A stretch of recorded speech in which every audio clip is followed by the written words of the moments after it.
Meus irmãos e minhas irmãs, paz e bem. Nós começamos a escutar hoje e estaremos por alguns dias escutando um belo livro, um livro que é apaixonante, o livro de Jó.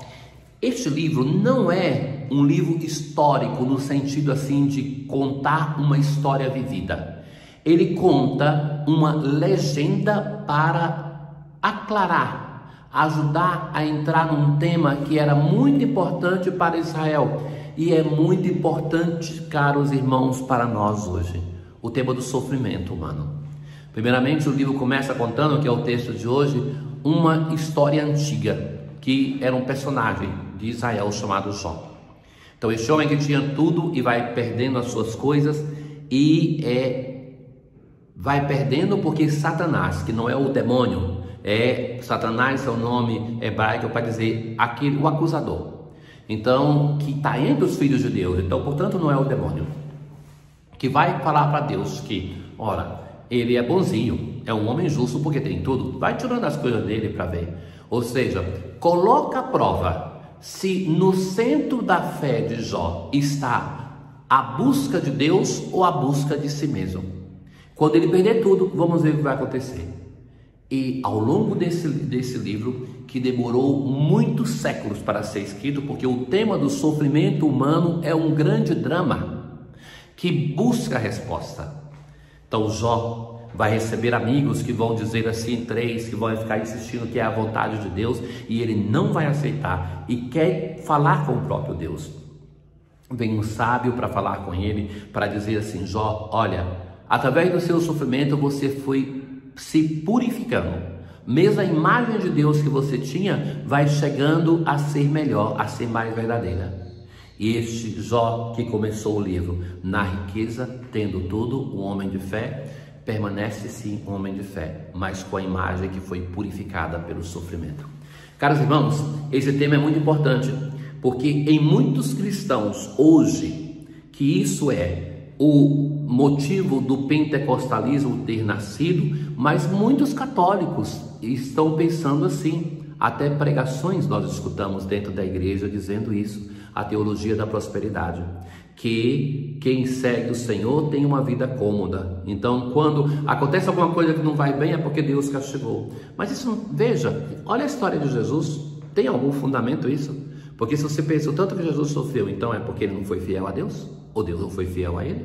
Não, nenhuma coisa nem outra.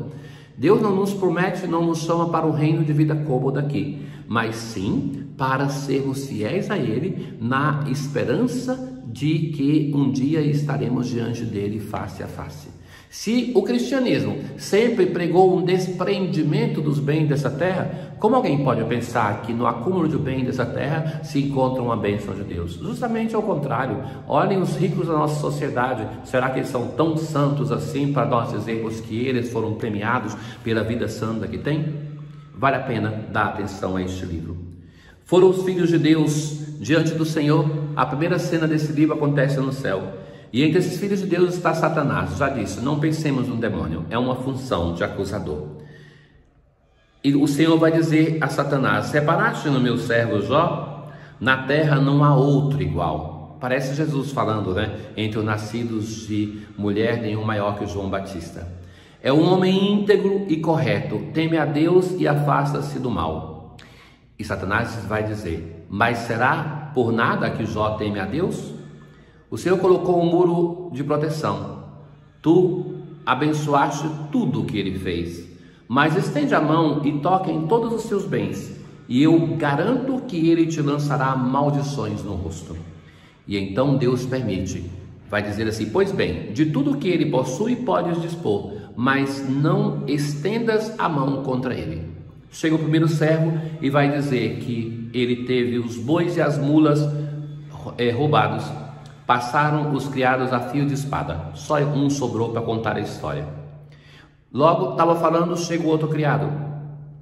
Caiu do céu um fogo de Deus e matou ovelhas e pastores.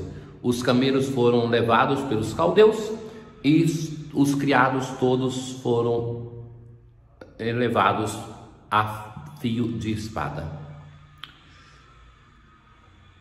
Ainda falava o terceiro criado: Teus filhos e tuas filhas estavam comendo e bebendo, fazendo festa. E então veio um furacão, destruiu todo.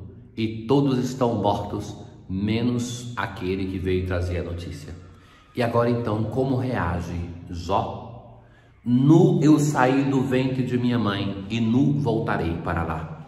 O Senhor deu, o Senhor tirou. Como foi do agrado do Senhor, assim foi feito. Bendito seja o nome do Senhor. Apesar de tudo isso, Jó não cometeu pecado, nem se revoltou contra Deus. Acompanhemos os próximos capítulos desta história muito interessante, porque é a chance que nós temos de nos confrontarmos com esse tema tão denso na nossa vida, o tema do sofrimento. No Salmo 16 de hoje nós assim rezamos: Ó Senhor, ouvi a minha justa causa, escutai-me, inclinai o vosso ouvido. É a oração do sofredor que se aproxima do Senhor pedindo ajuda. De vossa face é que me venha o julgamento. Provai meu coração durante a noite. Visitai-o, examinai-o pelo fogo, mas em mim não achareis iniquidade.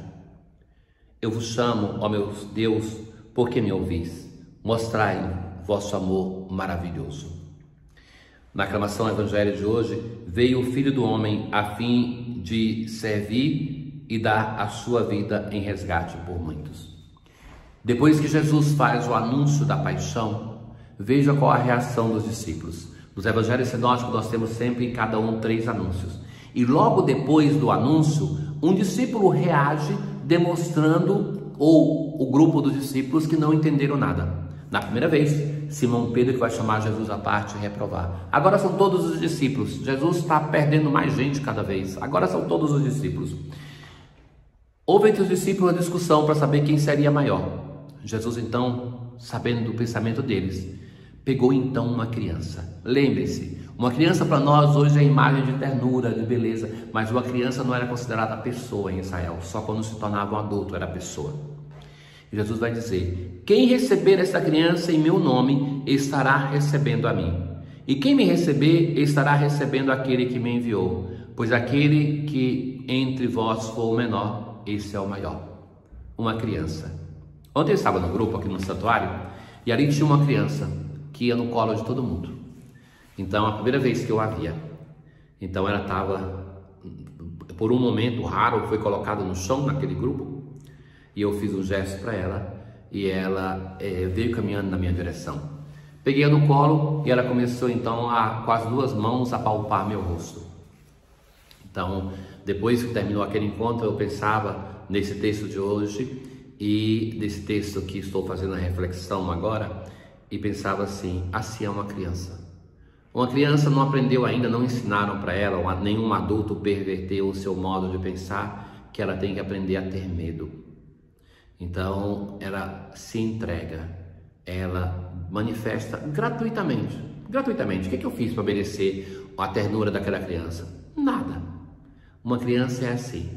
Não se coloca diante do outro como aquele que tem direito. Não, se abandona, ama, não tem receio.